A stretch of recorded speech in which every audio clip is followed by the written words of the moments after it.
Assalamualaikum warahmatullahi wabarakatuh. Innal hamdalillah nahmaduhu wa nasta'inuhu wa nastahdihi wa nastaghfiruh wa na'udzu billahi min shururi anfusina wa min sayyiati a'malina. May yahdihillahu fala mudilla lahu wa man yudlil fala hadiya lahu. Asyhadu an la ilaha illallah wahdahu la syarika lahu. Asyhadu anna sayyidina Muhammadan 'abduhu wa rasuluh. Allahumma shalli wa sallim wa barik 'ala sayyidina Muhammadin al-Fatih lima ughliq wal khatim lima sabaq nasir al-haqq bil haqq wal hadi ila siratikal mustaqim. Sallallahu alaihi wa ala alihi wa ashabihi haqqa qadrihi wa miqdarihi al-'azim.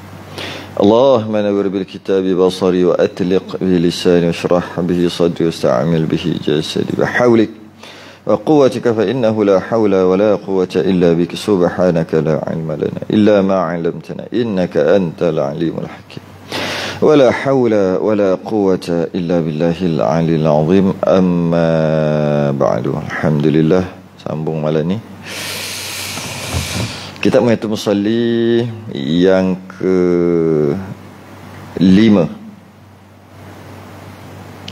kelima.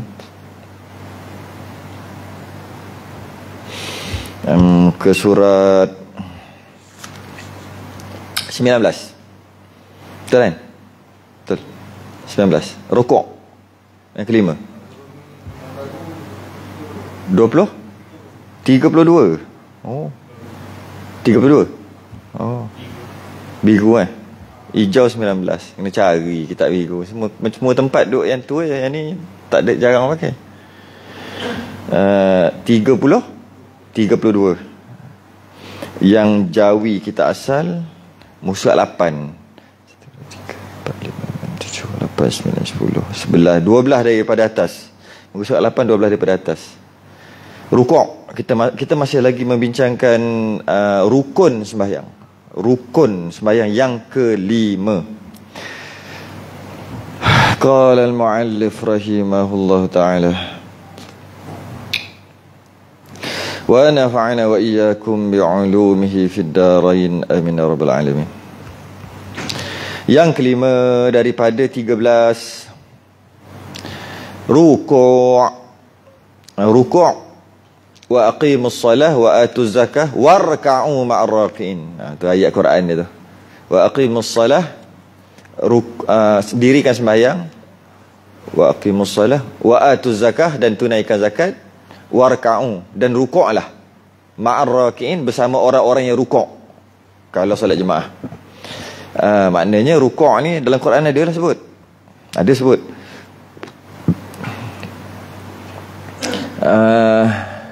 Ada yang dalam Quran tak sebut pun rukun sembahyang tu.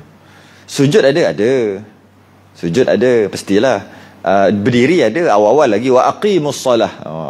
Awal-awal lagi dah berdiri. Rukuk. I'tidal tak ada. Duduk di antara dua sujud tak ada. Tak ada sebut. Cuma dalam hadis adalah, dalam Quran tak ada. Jadi rukuk ni dia dalam Quran ada, iaitu rukuklah bersama orang-orang yang rukuk. Surah Al-Hajj, ya ayyuhallazina amanu ruk'u wasjudu. Wahai orang beriman, rukuklah kamu. Kita rukuk tu ada dalam Quran. Ada. Rukuk ni satu penghormatan yang tertinggi. Sebelum kita masuk, kita faham rukuk tu apa. Rukuk tu adalah satu penghormatan yang tertinggi yang kita tak bagi melainkan bagi pada Allah saja. Ada dua, satu rukuk, satu sujud. Dua-dua ni adalah penghormatan yang tertinggi yang hanya kita beri pada Allah. Kita tak bagi pada orang lain. Rukuk dan sujud. Walaupun kita sayang ibu bapa kita, sayang suami, sayang pemimpin, sayang ketua kita, tapi dalam syarak tidak menyuruh kita untuk rukuk. Lebih-lebih lagi sujud. Rukuk, lebih-lebih lagi sujud. Kerana tu, apa yang diamalkan, budaya yang diamalkan oleh orang Jepun tu, pasal dia haid satu hal, haid sekali dengan tunduk, tak selari dengan Islam. Cuma jika dia tunduk sikit, sikit tak sampai macam ni, sikit hukumnya makruh. Makruh. Sebab tunduk dekat orang. Tapi kalau sujud, haram, berdosa besar. Sujud dekat makhluk, berdosa besar. Ada agama yang sujud. Carilah sendiri agama apa yang sujud pada manusia, sujud pada mak ayah, sujud pada guru-guru, ada sujud. Maka haram hukumnya. Kalau orang Islam sujud pada makhluk. Tapi kalau sujud kerana nak membesarkan macam Tuhan, kafir. Standard lah kan, macam sujud Tuhan ya. Kalau sujud macam betul sujud, tapi bukan nak membesarkan dia macam Tuhan, dah nak hormat saja, haram, dosa besar. Tapi kalau rukuk, dia tak sampai tahap haram. Dia tak sampai tahap makruh. Dan ada pendapat kedua kata haram juga rukuk. Rukuk betul. Rukuk sikit macam tu, macam Jepun tu, makruh. Sebab dia taklah sampai sujud kan. Sebab dia penghormatan tu, satu penghormatan. Macam mana haram sujud terbalik? Haram juga. Haram sujud terbalik. Sujud terbalik. Macam mana sujud terbalik? Sujud dekat orang, tak boleh juga. Sujud dekat orang, terbalik. Orang duduk sini, dia menghadap sana, dia sujud. Macam menungging. Menungging. Tak boleh juga.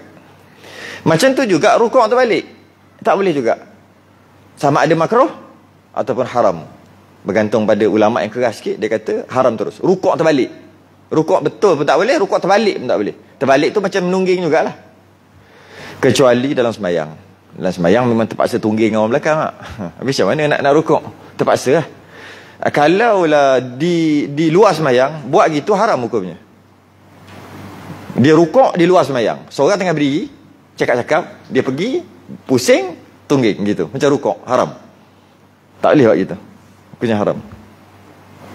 Saya pernah cerita dulu, ada satu cerita, Imam Abu Bakar Al-Baqilani, tahun ke-300 lebih, 400 Hijrah. Dia dipanggil, sebab dia orang hebat, orang Islam hebat. Dia dipanggil untuk menghadap Raja Rom dekat Konstantinopel waktu itu untuk berdebat dengan Nasrani. Dan bila berdebat ni bagus, sebab dia berdebat di tempat orang bagus. Berdebat di tempat kita ni kadang tak bagus juga, sebab geng-geng kita semua, jadi apa pun dia tak sokong kita juga. Kalah ke menang. Tapi kalau berdebat di tempat orang bagus. Berdebat di tempat lawan, dia seorang, satu bulan dia pergi tempat orang, negara orang, supaya berdebat. Tu bagus. Sebab yang dikeliling semua orang situ, orang yang tak setuju dengan kita. Jadi kita boleh bagi hujah, mudah-mudahan ada yang terima. Kalau tempat kita, memang menang ke kalah ke, kita menang lah. Dah menang lah. Menang sorak dah. Sorak pun dah menang. Sebab debat tak semestinya baik. Ada debat yang okey, ada debat yang tak okey. Jadi bila dia panggil untuk berdebat, ini peluang besar. Peluang besar. Tempat pula kota Raja Rom. Maknanya pembesar dia, maknanya rakyat dia semua ada lah. Tapi kalah malu lah. Kalah malu. Kalau menang, besar tu. Maka dia pergi. Tapi dia nak pergi, tiba-tiba dia bagi syarat.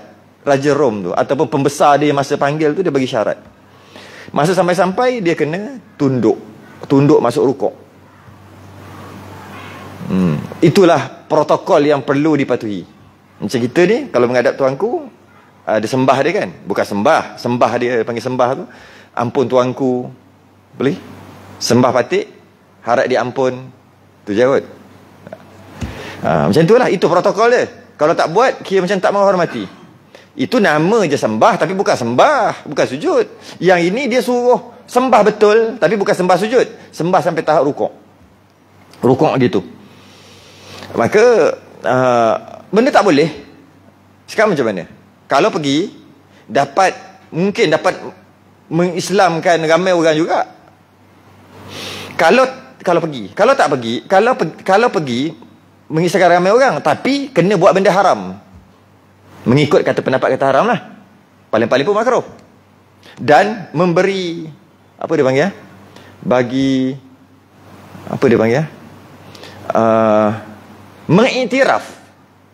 Iktiraf tu sampai rukuk. Mengiktiraf. Jadi bila macam tu, dia pula ulama besar. Kalau dia orang biasa, rakyat biasa, tak apa, dia orang besar. Okay, sekali dia tak nak lagi, dia ambil. Tak apalah, tak berdebat pun tak apalah. Maka pembesar yang suruh ni, dia pergi balik, dia kata kat raja, dia tak nak. Bukan tak nak bahas, dia nak berdebat, tapi dia tak nak rukuk tu, tunduk hormat tu dia tak nak. Biasa-biasa je, dia tak nak tunduk. Lepas tu raja tu kata tak apa, panggil juga datang. Menang lah, rasa macam menang lah. Tapi sebenarnya raja tu dia cekedik. Macam bukan cekedik jahat lah, tapi cekedik lah, cekedik jahat. Tak apa, panggil je. Tak apalah, tak nak sembah pun. Panggil kontraktor sekarang juga. Lepas dia pergi panggil, dia kata tak apalah, tak payah sembah, tak payah tunduk, tak apa, datang aja. Raja kami kata tak kisahlah, janji berdebat. Dia pun okey, seronok lah. Tapi sebenarnya raja ni cekedik jahat, cekedik menghala kejahat. Panggil kontraktor buat renovation. Buat renovation segera, sebab mungkin perdebatan tu makan masa seminggu dua lagi. Buat renovation dengan kadar segera. Macam mana? Nak tempat singgah sana dia duduk tu, singgah sana kursi duduk, depan tu kosong lah. Buat dinding, lepas tu buat pintu tu rendah. Nak masuk kena tunduk. Sedia, kena tunduk lah nak masuk. Kalau tidak tergantuk, mana boleh. Lepas ni kita pecah lah balik. Dia buat lah. Dia ingat dia terror tu. Dia ingat dia terror tu. Habislah, dia buat kena lah. Belum berdebat lagi dah kalah dah. Sebab apa? Dah kena tunduk dah. Imam Abu Bakar Al-Baqilani ni dia pergi, Allah, innovation baru ni. Sudahlah, tak ada. Dia senang, dia buat macam mana? Dia pusing ke belakang, dia masuk ke punggung dulu. Sama je gede. Tu kan jangan main-main. Sama je gede lagi. Ambil kau nipu aku bagi punggung dulu. Punggung dulu kat orang. Okey, lepas tu panjang lah perbahasan dia, lagi panjang. Bab dia bagi hujah tu, dia sebelum berdebat tu dia dah bagi hujah lah. Hebatlah Imam Abu Bakar Al-Baqilani. Dia pergi, dia tanya. Dia tengok paderi tu kan, Tok Imam mereka. Apa khabar anak bini? Saya tanya gitu. Tak berdebat lagi, tanya apa khabar anak bini. Diorang mana boleh kahwin kan? Tanya kat situ. Dia kata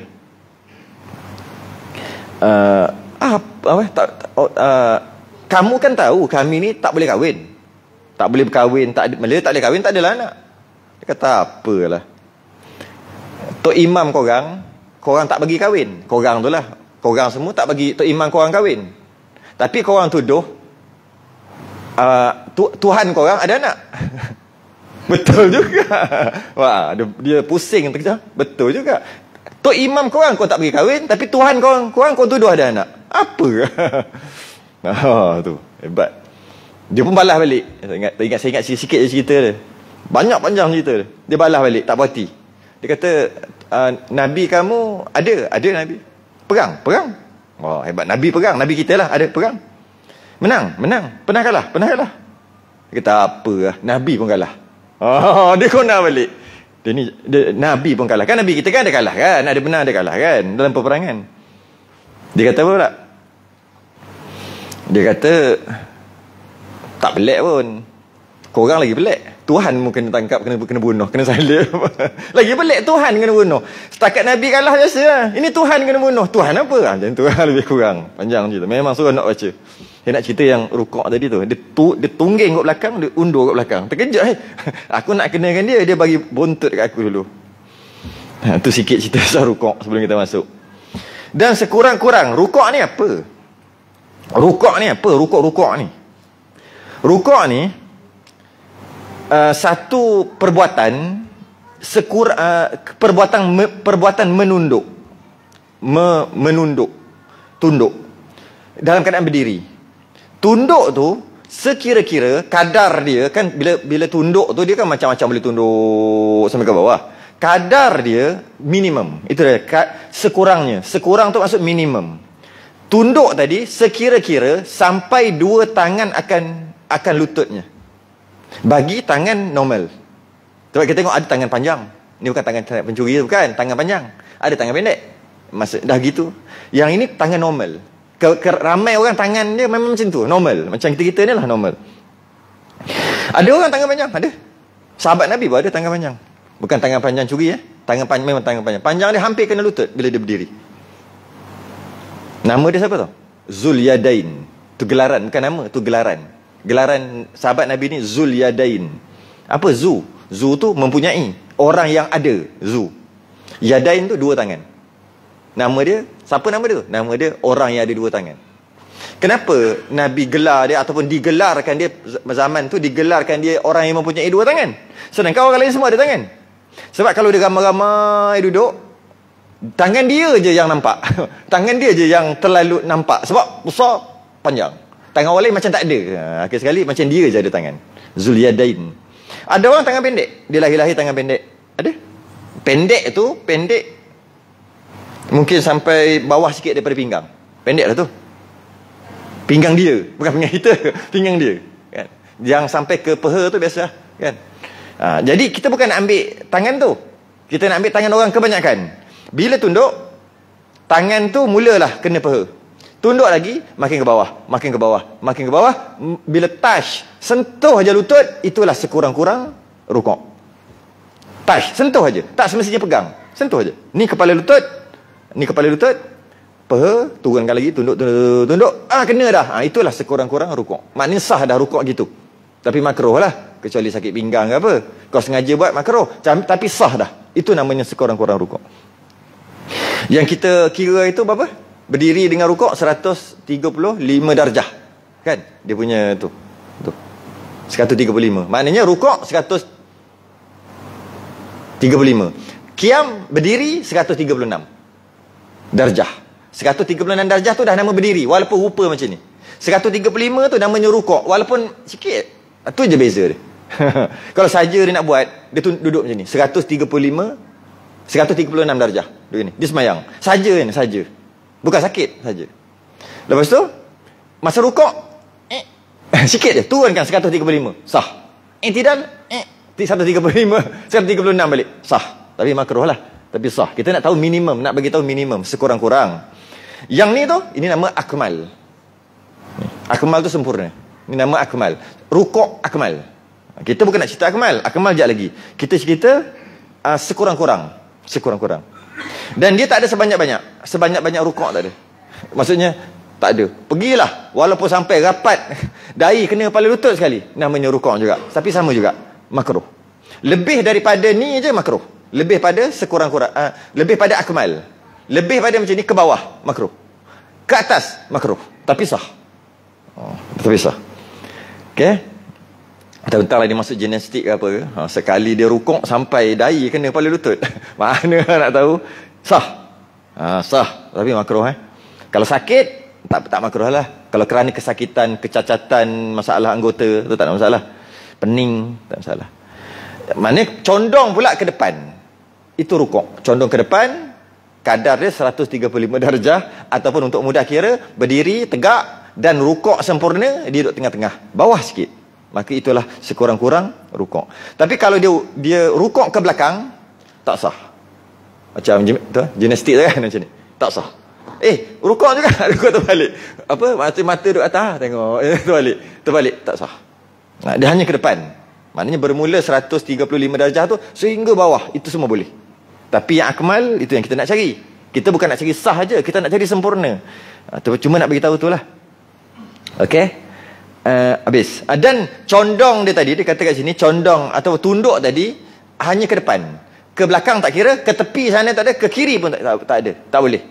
Kalau katalah dia kok ni. Tak jadi. Kok ni. Tak jadi. Kat belakang tak jadi. Itu bukan rukuk, tak sah. Dia ke depan. Walaupun sekadar sikit macam ni. Habis. Dan dengan tuma'ninah, dia mesti ada tuma'ninah yang menceraikan antara angkatnya dan tunduknya. Angkatnya dan tunduknya. Maksudnya nak menceraikan di antara berdiri dengan rukuk, dia kena ada tuma'ninah. Sebab dia ada 3, berdiri, rukuk, i'tidal. Jadi nak kata rukuk dia mesti tuma'ninah. Supaya membezakan berdiri dengan i'tidal, beza. Maknanya macam ni tak boleh Mana beza dia? Mana berdiri? Ini berdiri, okey. Rukuk, i'tidal. Okey, kalau macam ni? Mana? Mana berdiri, mana rukuk, mana i'tidal. Tak ada. Jadi membezakan macam mana? Berdiri, okey, rukuk, okey, i'tidal. Tu. Membezakan. Dengan tuma'ninah yang menceraikan antara angkatnya dan tunduknya. Tuma'ninah ni apa? Tuma'ninah ni apa? Maksud tuma'ninah dari segi bahasa.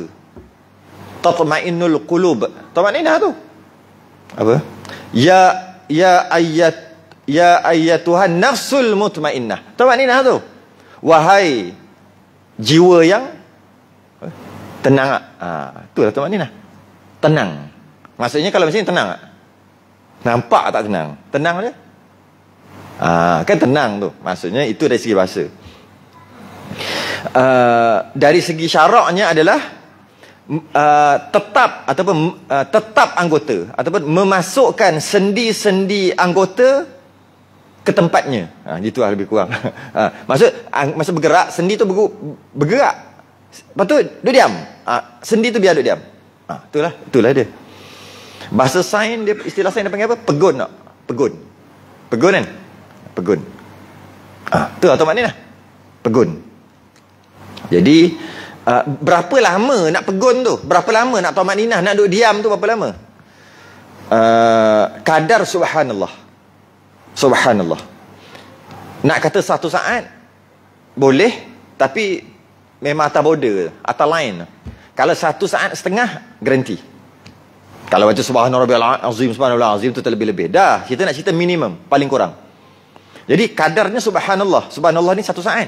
Subhanallah 1 saat je. Tapi dia macam sikit, macam tak cukup sikit lagi. Jadi kalau 1 saat setengah, memang confirm tuma'ninah dah, dan sah dah sembahyang dia dengan dia berhenti kadar itu. Tapi dia berhenti lagi lama, lagi sunat lah. Itu cerita lain. Kita nak cerita yang minimum. Kalau dia panggil, dia bukan pegun, dia bukan tuma'ninah, dia panggil transit, tak boleh. Transit. Ni fokuskan dekat rukuk. Tu nama transit. Walaupun perlahan, relax. Sembahyang macam orang-orang hebat, dia sembahyang slow. Slow tu maksud gerakan tu slow aja. Kita nak buat pun macam-macam dalam kepala, fikir nak gitulah, nak ginilah, nak pergi situlah, nak makanlah apa. Tu laju. Tapi mereka tak, dia slow dia gerak. Tapi slow pun hati-hati. Kadang-kadang slow nak tiru-tiru, tapi salah, menyebabkan tak sah sembahyang. Macam mana slow dia? Tak sah. Tapi kalau laju pegun, laju ada tuma'ninah sah. Sah. Nampak terbolah, tapi sah. Ya? Laju. Sah. Dia kalau relax. Ni biasa nak meniru-niru, tengok tok guru, tengok apa dia tiru. Tok guru gini. Gitu dia. Tak sah. Hati-hati. Sebab ni semua kita perhati. Kadang-kadang kita nak jadi tok guru lambat. Tengok tok guru tiru cara dia, pegang apa? Pegang tongkat, apa gitu. Nak jadi tok guru payah.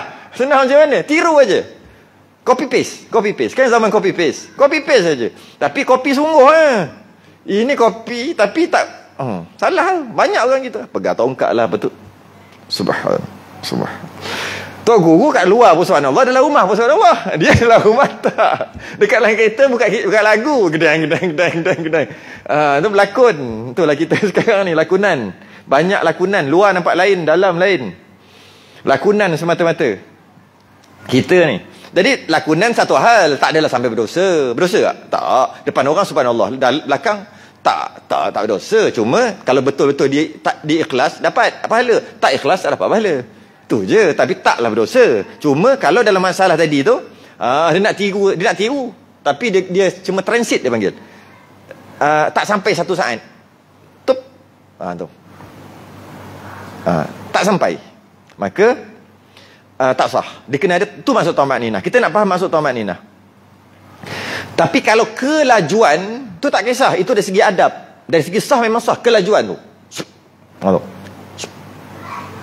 Apa? nampak ya Allah semayangnya teruk sungguh. Tapi tamak ninah ada, sah. Adab diterima, Allah terima, dekat akhirat nanti ada nilai, itu cerita lain. Tapi sah lah. Gerakan tu. Jadi biar kalau nak dibandingkan laju tapi ada tamak ninah. Laju tu maksud laju, gerakan laju ada tamak ninah, lebih baik daripada perlahan tapi tak ada tamak ninah. Saya nak bagi faham apa maksud tamak ninah sahaja. Tu dia punya piawaian dia, itulah dia. Piawaian tamak ninah tadi. Dan tamak ninah juga tidak boleh diganti dengan kecenderungan, menambah kecenderungan badan. Kenapa saya banyak cerita benda ni? Sebab saya perhati. Menambah kecondongan badan tidak dapat mengganti tamak ninah. Contoh dia pergi, katalah kita kira saat. 1 saat, 2 saat, 3 saat, 4 saat, 5 saat, 6 saat, 7 saat, 8 saat. 8 saat, maka sekurang-kurang rukuk. Sah. 8 saat, betul tak? Kita kira kali kedua. 1 saat, 2 saat, 3 saat, 4 saat, 5 saat, 6 saat, 7 saat, 8 saat. Betul lah? Sebab tadi ada 2 saat kat sini. Kisah tu. Gerak tu ada 8 saat. Okey, 8 saat. Daripada dia gerak, paling kurang minimum. Dia tunduk dan bangun 8 saat juga, tapi tak sah. Macam mana? Yang pertama yang cerita dia lah. 1 saat, 2 saat, 3 saat, 4 saat, 5 saat, 6 saat, 7 saat, 8 saat. Tak sah sebab tak ada tamak ninah. Satu. Yang kedua macam ni, dia tambah kecondongan badan dia. 1 saat, 2 saat, 3 saat, 4 saat, 5 saat, tambah lagi sampai bawah. Lepas tu dia naik terus. Ada orang buat gitu, tak sah. Walaupun kadar masa dalam kepala dia kata memang 8 saat sama je. Tapi dia, habis tu kenapa dia tak berhenti? Tapi bangun sama juga 8 saat. Tapi tak berhenti. Sebab dia tambah kecondongan badan dia. Sampai ke bawah. Maka dia sampai ke bawah, naik, macam sama je masa. Memang sama, tapi tak sah. Nak faham tu, faham. Kena faham betul-betul bab tu. Ini semua yang berlaku, semua perhati memang nampak benda ni. Memang nampak perkara ni. Jadi hati-hati, biar ada tamak ninah. Walaupun laju. Walaupun tak ada adab. Tak ada adab. Dia macam, saya ingat dulu masa nak ambil lesen kereta. Masa nak ambil lesen kereta, sepatutnya dapat makan penuh. Sebab kita sebelum ambil lesen kereta dah round Malaysia lah. Dah ke Malaysia baru ambil lesen kereta. Jadi belajar tu cepat. Masa umur berapa? Umur 15 dah langgar lori lah. Bukan langgar, bergeseng lori lah. Lori ke? Bukan. Bas kilang. Umur 15. Jadi bila lama dah, setelah 10 tahun ada, 10 tahun bawa kereta, bawa lesen. Bawa kereta pun awal lah, umur 15. Tak pondok biasa lah. Nak bawa kereta, siap lah kau. Tekan lah. Okay? Jadi dah pandai lah, 10 tahun dah bawa. Malah dah pergi. Kedah hanya pergi Johor, pergi lah naik kereta. Lepas tu bawa ambil lesen. Jadi buat syarat je lah semua tu. Okay. Masa test JPJ, dia potong, patutnya dapat 100%, tapi dia potong sikit markah. Sebab apa? Sebab tak ada tamak ninah. Rupa-rupanya JPJ pun kena ada tamak ninah. Masa bila? Tamak ninah dia. Perasan tak? Guna tamak ninah lah. Sebenarnya dia tak panggil tamak ninah, dia panggil kena berhenti lah. Masa kona, masa sampai dekat simpang, kena bagi signal apa semua, tak apalah. Mesti kena berhenti. Walaupun tak ada kereta. Itu undang-undang. Kalau ada simpang 3, kena berhenti. Berhenti, free gear. Lepas tu baru masuk gear balik. Kalau tak ada, laju lah. Berhenti, free gear, siap buat gini, tunjuk kat dia. Okay. Lepas tu, tekan kelas balik, masuk gear baru jalan. Jadi cepat lah, sebab memang tak ada. Dia tak boleh jalan tak ada. Tak boleh. Walaupun tak pakai. Oleh kerana kita dah selalu, masa tu, cuma tak free gear, tekan, jalan slow masa nak corner. Sebab memang tak ada pun. Bukan, ada lah juga. Kita dah biasa sangat. Selalu buat gitu lah kita buat pun. Masa nak corner tu slow, tapi jalan slow je. Bila dah tak ada, terus. Tak tolak berapa markah lah. Banyak dia tolak. Nasib baik lulus lah. Tapi banyak. Dia kena berhenti, free gear walaupun tak ada kereta. Itulah namanya tamak ninah. Itulah tamak ninah. Kalau tak ada tumaninah, ambil test JPJ, tak sah lesen. Tapi itu satu tak apalah, salah satu. Kalau salah dua ke apa tah, dia apa? Banyak mana tah markah dia, saya lupa lah. Dia bagi itu sebab dia tahu kita dah memang boleh bawa. Cuma itulah. Jadi kena benar berhenti. Dekat simpang tu kena berhenti. Kena free gear. Lepas tu bawa masuk balik. Mana boleh main jalan. Yang itu kita buat tu ikut suka kita je. Kalau nak ambil, nak test JPJ. Nak test JPJ. Itulah maksud tumaninah. Jadi mungkin kita dah faham lah. Jadi bila rukuk, maksudnya rukuk, i'tidal, sujud, semua kena ada tumaninah. Dan tumaninah itulah dia. Berhenti kejap. Free gear. Berdiri, rukuk, free gear. Masuk gear balik. I'tidal, free gear. Masuk gear balik, sujud. Boleh? Itu tumaninah. Pegun. Dah faham gitu, memang tak boleh lah kalau kita buat gini kan. Ini bukan namanya free gear. Tak. Itu cuma tak lepas kelas. Tekan kelas tekan kelas sikit, tekan kelas. Sebab apa penting benda ni nak faham? Sebab Nabi pernah cakap sejahat-jahat pencuri adalah orang yang mencuri dalam semayang. Perompak dalam semayang paling jahat. Sahabat tanya, macam mana nak merompak tengah semayang? Ada barang. Bukan. Pencuri dalam semayangnya dia tidak memberi hak rukuk dan hak sujud dengan sempurna. Dia tak bagi hak dia. Maka itu adalah pencuri dalam semayang. Pencuri yang orang, dosa lah. Pencuri orang pun salah. Curi harta orang, salah. Curi harta orang salah. Ini curi hak Allah. Istilahnya gitu lah. Semayang kan hak Allah. Curi hak Allah. Lebih-lebih lagi salah. Sebab tu sejahat-jahat orang adalah yang mencuri dalam solat. Macam mana pun, biasalah fiqah luas. Fiqah ni luas, banyak. Jadi sebagai kematangan kita kena tengok juga. Bukan nak suruh amal, nak suruh tengok. Tengok aja. Mazhab lain. Ada ke mazhab yang tumaninah ni bukan rukun? Bukan mesti. Ada. Mazhab Hanafi, tumaninah, mazhab Hanafi, tumaninah, mazhab Hanafi. Tumaninah dalam solat sunat. Tu dia. Mazhab Syafi'i. Mana ya? Mazhab Syafi'i.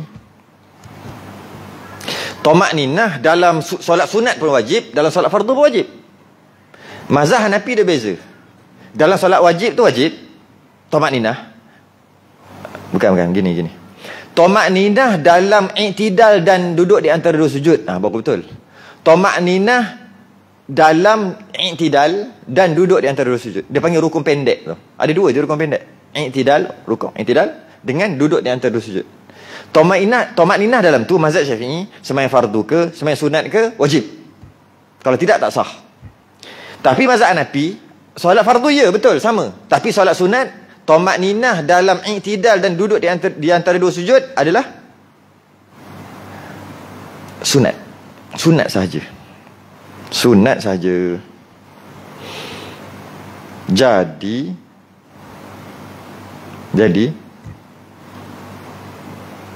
kalau tak ada tumaninah pun sah pada mazhab dia. Contohnya macam ni. Rukuk i'tidal. Sah juga. Tapi i'tidal, bukan dekat rukuk. Rukuk tak boleh. Betul. I'tidal. Okey. Jadi kita akan bahas lagi ya, bab i'tidal. Tapi tumaninah dekat rukuk wajib pada mazhab Hanafi. Okey, habis. Cuma i'tidal dia sunat. Itu pun pada solat sunat. Jadi kita bahas bab tu kalau sempat, bab i'tidal.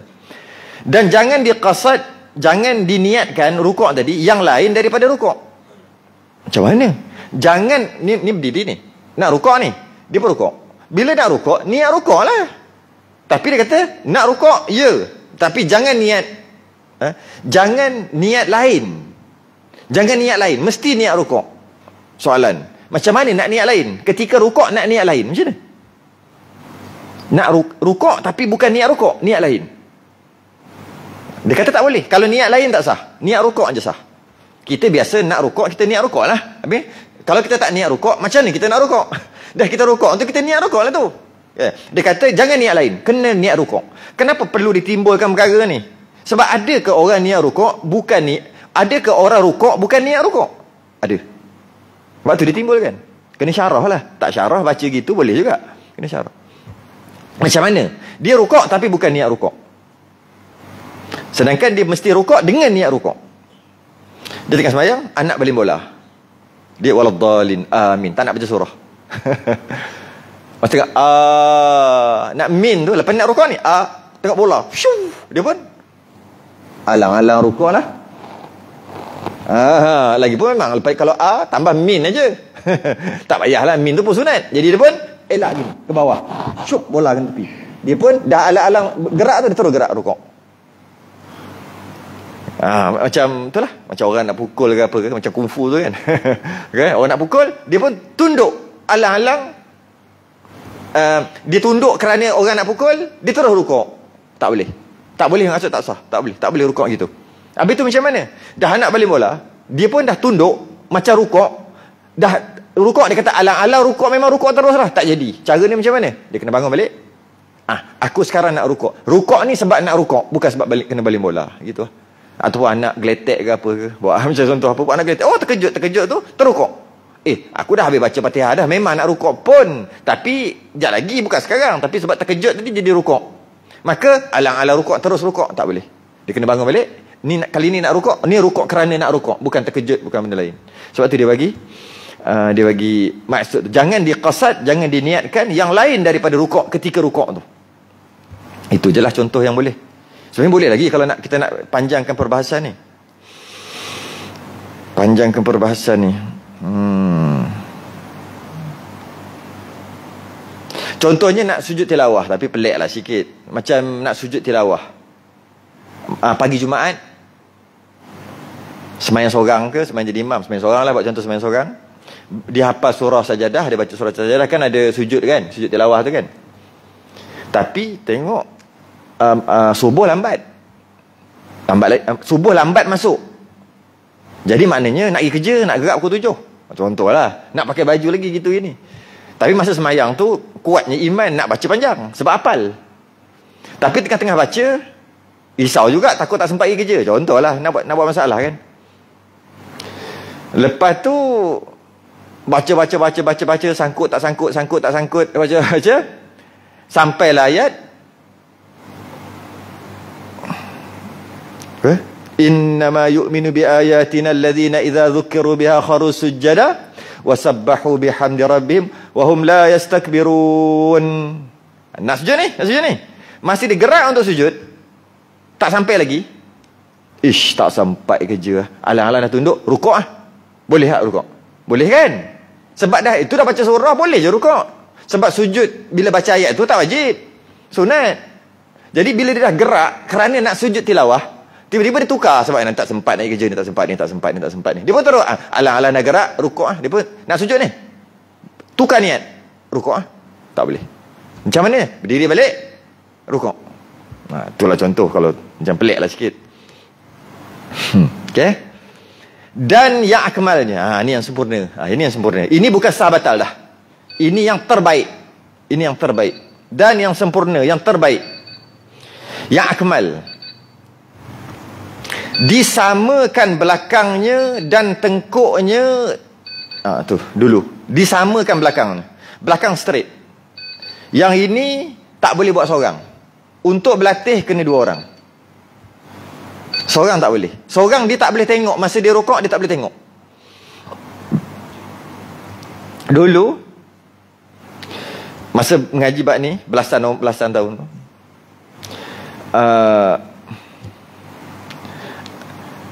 masa tu CCTV ni mahal gila, mahal. Ada dah, tapi mahal pelik, RM10,000. Zaman tahun 90 lebih lah. Tapi mahal dah masa tu mahal pelik. Tak ingat. Ada satu masjid ni dia pasang CCTV tu. Tapi memang mahal, memang pelik kata. Uish, hebat lah. Mungkin belah ribu kot. Itu tak ada HD tak ada. Itu sekadar tu bila tengok bukan nampak siapa pun.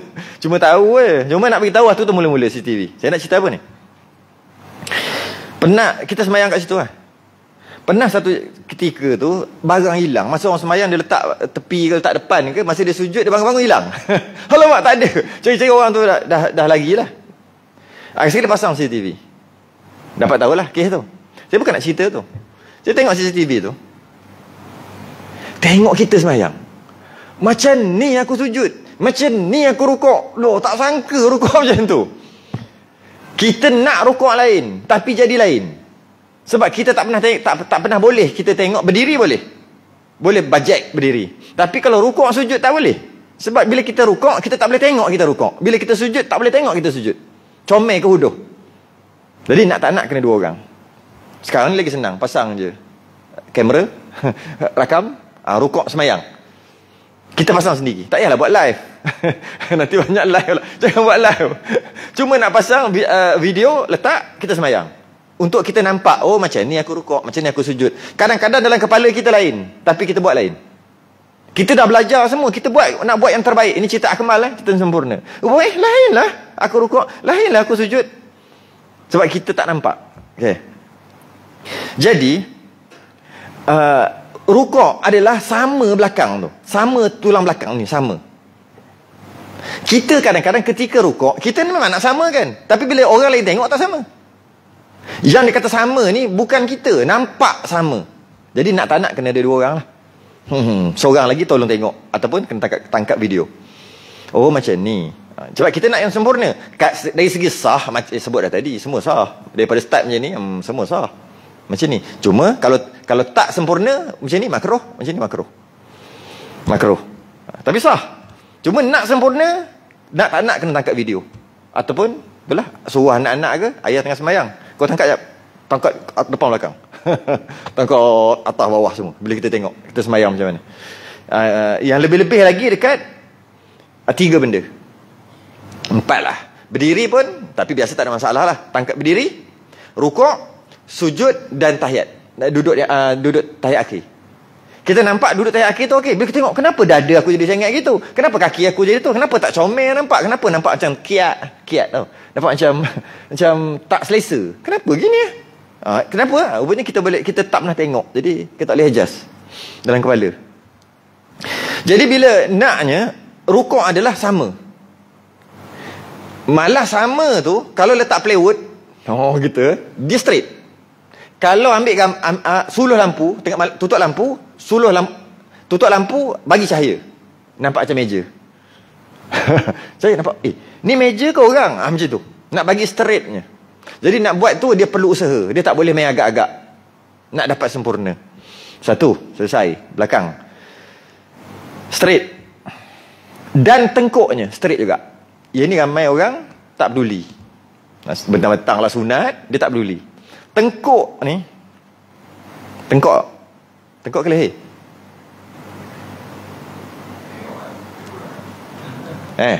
Leher depan, tengkuk belakang. Orang panggil tali leher ke tali tengkuk? Jahat. Siapa pakai? Marah. Kau pakai tali tengkuk. Tali tengkuk ni lebu kambing. Habis dia pakai kau ni, pakai kau tengkuk ke apa ni? Hantam sajalah. Tali tengkuk lah sebenarnya. Tali leher konon. Lebih kurang macam yang tu lah, yang mu. Kan pakai tali tu juga. Cuma ni comel sikit, ada belang-belang. Itu kadang penting bahasa ni, penting. Ramai orang sesat kerana bahasa. Sesat. Ramai orang jadi rosak akidah kerana bahasa. Ramai orang salah faham hukum yang halal jadi haram kerana bahasa. Sampai yang ada sesat kerana bahasa. Kerana bahasa tu jadi sesat. Sesat tu dosa besar. Silap takut bimbang, takut jadi kafir sebab bahasa. Bahasa salah faham bahasa. Ramai orang yang terasa hati kerana bahasa. Bagi dia bahasa biasa lah. Bagi orang, Allah kasar. Di tani, sab biasa. Ayah pun meninggal, Allah sabar dah. Bila nak kambuh? Biasa. Nak kambuh ke apa? Tak buku pun lagi. Buku? Kapan? Biasa. Cuba kat sini. Sabar ayah kau meninggal. Bila nak kambus? Mulut kau, mata nak mengalir ni. Mulut elok sikit. Bahasa tu. Yang nak kena tumbuk apa sebab bahasa lah semua. Bahasa. Sana biasa je. Dan wajib jenazah dan wajib dimandikan, kemudian dibungkus dan akhirnya dikambus. Biasa. Kita ke bumi. Lagi tu kalau belah utara simpan. Bila nak simpan? Bahasa. Tapi kalau kata kambus sini, kambuh macam ayam. Macam ayam je. Kalau ayam tu ada Bila nak kebumikan ayam yang mati itu? Tak ada.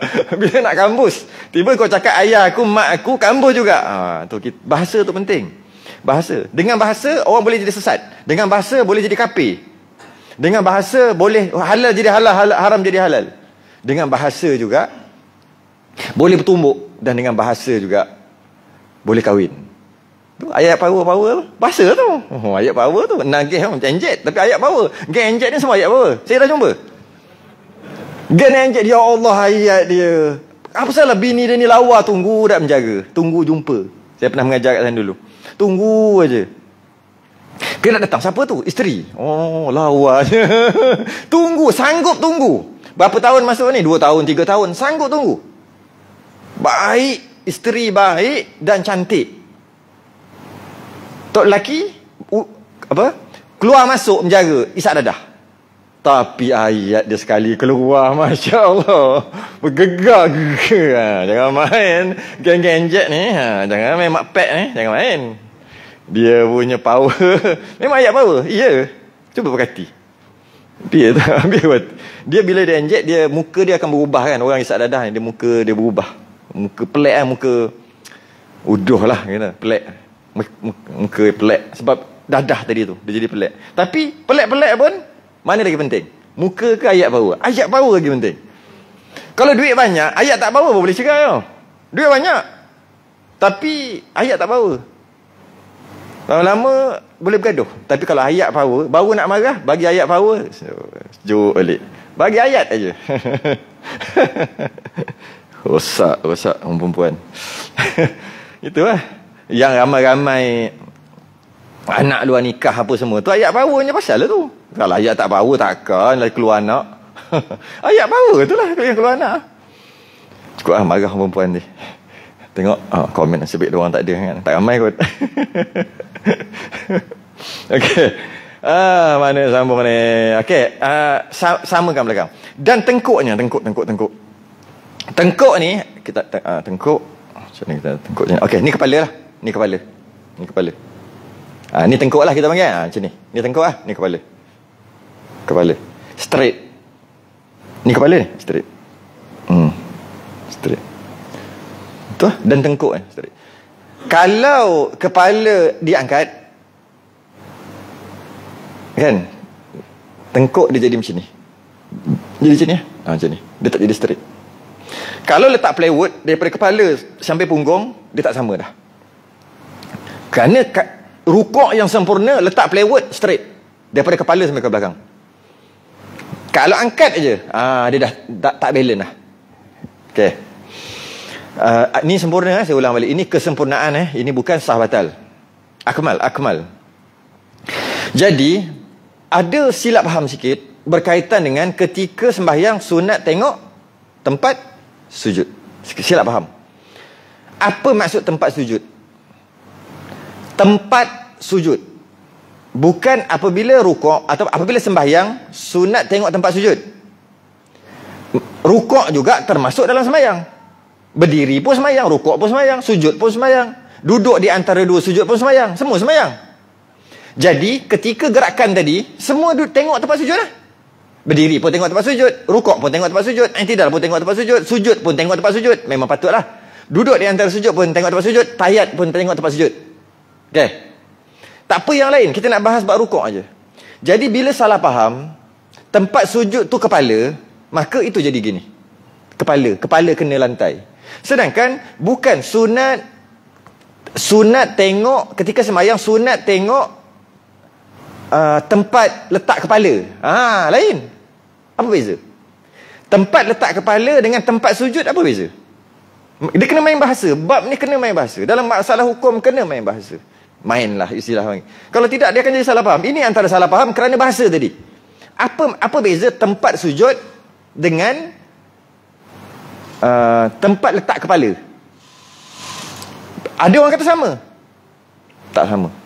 Tempat letak kepala, masa kita sujud, kepala kita. Jadi besar ni lah tempat letak kepala. Lebih kurang. Tengoklah dahi besar. Besar lah. Lebih kurang besar ni. Ni kan? Lebih kurang. Ini namanya tempat letak kepala besar ni. Kat depan tu.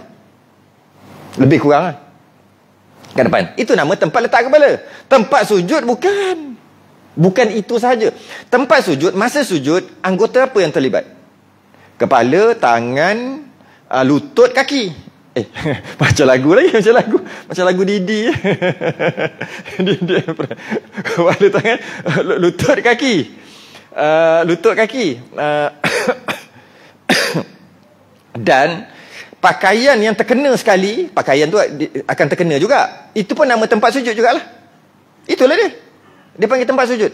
Tempat sujud adalah anggota ataupun pakaian yang kena lantai ketika sujud. Itulah tempat sujud. Kaki bukan tempat sujud ke? Tempat sujud lah. Kalau kaki tak macam tu, tak sah sujud. Lutut. Tangan. Dahi. Semua yang kena tu, termasuk pakaian yang jatuh, ridak-ridak yang jatuh kena tu, itu yang dia panggil tempat sujud. Sebab kawasan itu diperlukan untuk sujud, termasuk kaki. Jadi kalau faham tempat sujud tu adalah tempat letak kepala, dia cuma faham satu. Sedangkan tempat sujud, kepala, tangan, lutut, kaki, termasuk jubah-jubah yang kena, kain-kain yang kena bawah. Itulah tempat sujud. Yalah, betul tak? Logik tak? Aku nak sujud lah. Dia pun bagi, kau nak sujud lah? Sekejap Dia bagi, kau nak sujud lah? Sekejap. Dia pun ambil kapur, kau kena, kau nak, ni bagi contoh lah. Kau nak sujud lah? Dia ambil kapur, dia buat besar ni. Garis. Sujud lah. Boleh tak? Macam mana aku nak masuk kecil? Kau buatlah besar sikit, macam sejadah tu. Maknanya tempat sujud tu besar lah. Faham tak nak cerita apa ni? Bila faham tempat sujud tu kepala, boleh ke kepala, sujud kepala aja, kaki semua duduk atas? Boleh? Macam tu? Tak boleh. Maknanya tempat sujud kepala, tangan, lutut, kaki. Itulah tempat sujud. Okey. Jadi, ketika sembahyang, sunat tengok tempat sujud. Maksud sunat tengok tempat sujud adalah jangan tengok tempat lain. Jangan tengok ini. Tu jangan. Jangan tengok depan, atas ni. Walaupun depan Kaabah sekalipun. Sunat juga tengok tempat sujud. Yang maksud tengok tempat sujud adalah, sunat tengok tempat sujud adalah jangan tengok tempat lain. Tu tempat lain ni. Mana sujud? Kita sujud kat dinding tu. Tak, jangan tengok. Jangan tengok gitu. Habis tempat sujud mana? Tengok bawah. Bila tengok bawah, mana-mana kawasan lebih kurang sejadah tu, situlah tengok. Cuma kalau nak tengok kat kaki, lengoh. Tengoklah dekat depan tu, memang cun-cun, memang cantik-cantik ada kat depan tu. Ketika rukuk, tengok tempat sujud juga. Jika dia salah faham, dia faham tempat sujud tu adalah dahi, tempat letak dahi sahaja, maka dia akan angkat. Bila angkat, tak bolehlah buat luruh tengkuk. Sedangkan tengok macam ni tempat sujud lah tu. Ni tengkuk ni. Itu bukan tempat sujud. Cuba kau sujud tengok. Kena tak lutut kat situ? Kalau straight ke bawah. Lutut tu tempat sujud lah. Bukan sujud. Okey, kalau itu bukan tempat sujud, kau sujud, lutut jangan letak kat situ. Mampu nak buat macam ni? Nak angkat lutut. Mana boleh? Itulah nama tempat sujud. Tempat yang melekat, tempat yang kena, badan atau pakaian kena ketika sujud. Itu nama tempat sujud. Fikir balik. Lah. Betul juga. Itu tempat sujud. Bukan tempat sujud tu kepala. Kepala salah satu daripada, kepala tu dahi, silap kepala pula. Dahi salah satu daripada tempat sujud. Tapi bukan itu saja. Jadi ketika begini, jangan tengok situ. Kalau tengok macam ni, tak apa. Dapat pahala tengok tempat sujud juga. Tapi tak dapat pahala, luruskan tengkuk. Nak sempurna gitu. Habis kalau tengok ni, terpaksa tengok depan ibu jari kaki tu dalam sejengkal lebih, 2 jengkal dalam, macam tu aja. Ataupun daripada tempat kepala letak tu lebih kurang sejengkal kot ke belakang. Tengok situ. Kalau tengok situ dapat pahala ke? Dapatlah tu tempat sujud. Tapi aku tak sujud kat situ. Engkau sujud kat situ tapi engkau letak lutut. Letak lutut tu tempat sujud lah. Gitu maksudnya. Jadi bila faham maksud tempat sujud, maka straight lah. Kena lah. Baru kena dengan ayat ni. Baru dapat pahala apa? Pahala tengkuk dapat, pahala mata pun dapat. Mata tengok tempat sujud dapat satu pahala, tengkuk straight dapat satu pahala. Kalau buat gini, dapat pahala mata je, tengkuk tak dapat pahala. Belakang kalau straight dapat pahala belakang. Tu setiap semua ada pahala. Pahala untuk kesempurnaan. Bukan untuk sah. Dan mendirikan 2 lututnya. Sunat lutut tegak, straight. Straight. Lutut. Maknanya tak wajib lutut straight tu. Tak wajib. Boleh je buat gini. Apa? Semua cari nyakit belaka ni. Dia lutut tu dia tak terik kan? Dia macam tu sikit tapi lengoh macam tu. Boleh dengan maksud sah. Tapi kenapa buat gitu? Saja-saja makruh. Standard Makruh. Dia kata sini sunat mendirikan dua lutut. Straight, sunat tak wajib. Jadi kalau dia macam tu, buat gitu, tak apa, boleh. Kalau sebab sakit, tak makruh. Sebab sakit. Kalau sebab sengaja, boring-boring saja je, penat semayang sama, tukarlah sikit, dia patahkan lutut dia sikit, makruh. Tu. Dan dipegangkan keduanya lutut tadi dengan dua tapak tangannya. Dengan dua tapak tangan. Pegang. Itu juga sunat.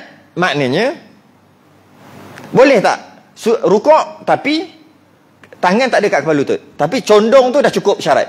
Boleh. Tangan duk gitu. Boleh. Tapi samalah juga macam tadi. Kenapa buat gitu?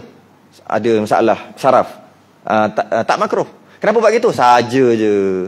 Makruh. Tapi sah. Okay. Pegang kepala lutut tadi tu. Pegang kepala lutut tu hukumnya sunat. Jadi maknanya sunat pegang dua kepala lutut. Kalau pegang betih, tulang kering, tahulah tomoy. Tapi tak payahlah pegang tulang kering tu. Tulang kering tu, maka makruh. Sama. Sebab yang sunat kepala lutut, bukan tulang kering. Sebab yang dia rukuk tu terlebih alim. Dia rukuk ini, dia tangan tu dia pegang kepala, dia pegang tulang bawah kepala lutut tu lah, tulang ketik tulang keting kan panggil kan? Keting yang depan tu dia pegang. Okey. Maka hukumnya makruh kalau sengaja. Kalau tak sengaja, kenapa? Ada sebab pinggang apa semua, tak makruh. Macam tadi lah. Ataupun sebab kalau pegang kepala lutut, dia jadi masalah lutut tu ada problem sikit. Tapi kalau pegang bawah tak apa. Tak apa. Kalau sengaja, makruh. Macam tu juga pegang paha. Boleh. Janji kecondongan tu cukup dah tadi. Pegang paha, boleh. Kenapa pegang paha? Tangan pendek, tak ada masalah, tak makruh. Kenapa pegang paha? Tak boleh pegang lutut, sakit, jatuh ke apa, tak ada masalah. Kenapa pegang paha? Saja-saja, makruh. Malah tak pegang apa-apa, tangan macam tu pun sah. Okey. Okey, cara pegang pula. Dan menceraikan segala anak jari ke kiblat. Menceraikan. Maknanya sunat lah kan ni. Pegang tu dengan cara menceraikan, bukan begini. Bukannya. Ini ketika sujud. Ketika sujud, kalau sujud, masa sujud rukun, wajib buat. Tangan, sujud dulu. Tangan, kalau buat macam ni pun sah. Buat macam ni pun sah. Buat macam ni pun sah. Sah. Buat macam ni pun sah. Masa sujud. Samalah juga tadi. Kenapa buat? Saja-saja. Makruh. Kenapa buat? Ada masalah. Luka apa? Tak makruh. Macam tadi. Tapi sah. Sah. Nak pahala lebih, macam mana? Sah dan dapat pahala lagi. Buat tangan macam ni. Rapat. Dapat pahala satu. Pahala tangan dia panggil. Pahala jari. Pahala tangan. Pahala jari. Lepas tu pula, orang lelaki kepak. Jika bukan sembahyang jemaah dia kena jaga orang sebelah juga. Kalau dia sembahyang seorang ke, sebelah tak ada ke, kepak dapat pahala kepak. Dapat pahala buka. Kalau kepit, sah. Tapi tak dapat pahala bagi lelaki. Perempuan kepit. Kalau kepit dapat pahala. Kalau kepak tak dapat pahala. Pahala apa? Pahala kepit je. Samalah. Itu kalau sujud. Rapat. Kita jari rapat. Dapat pahala ekstra. Kalau rukuk, boleh je. Malah tak pegang pun boleh kan. Bila pegang macam ni, dapat pahala pegang. Pegang kepala lutut. Ada pahala dia. Kalau buat macam ni, dapat pegang kepala lutut dan dapat pahala jarak. Oh, nampak? Hanya orang yang haloba dengan ilmu, haloba dengan pahala je yang, ya ke? Kalau orang lah, buat je lah, janji sah, dia tak haloba. Dia haloba dengan duit. Duit, tapi pahala duit akhirat, lambat lagi. Tak tahu, tapi dunia nak guna sekejap lagi nak guna.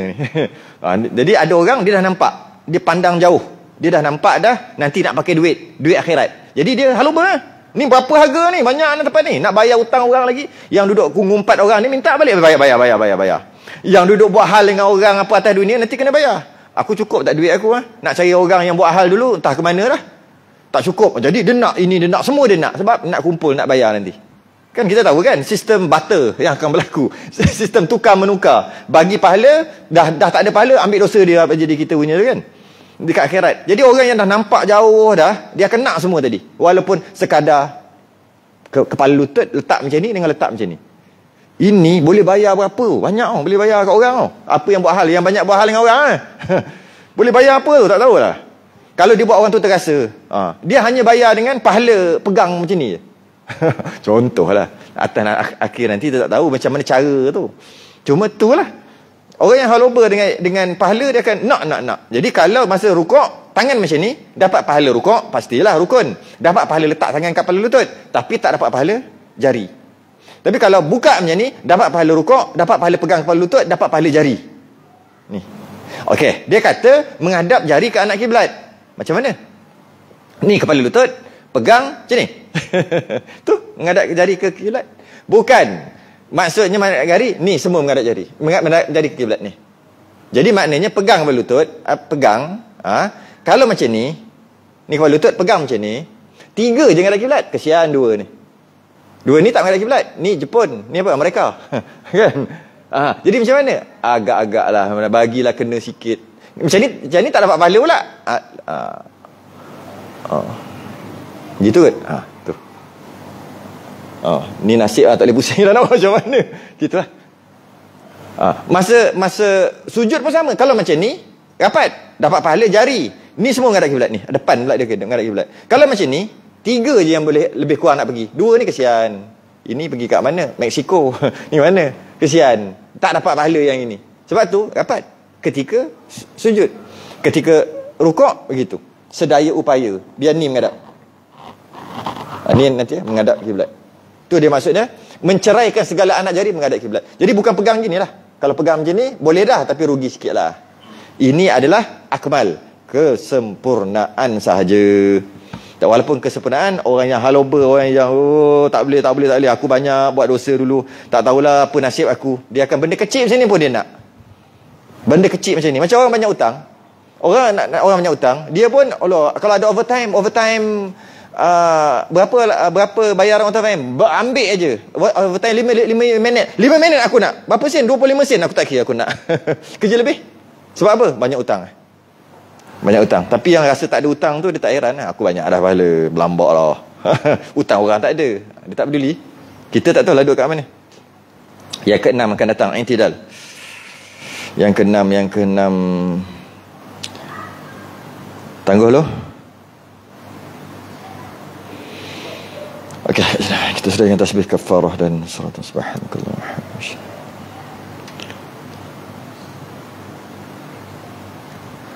Assalamualaikum warahmatullahi wabarakatuh.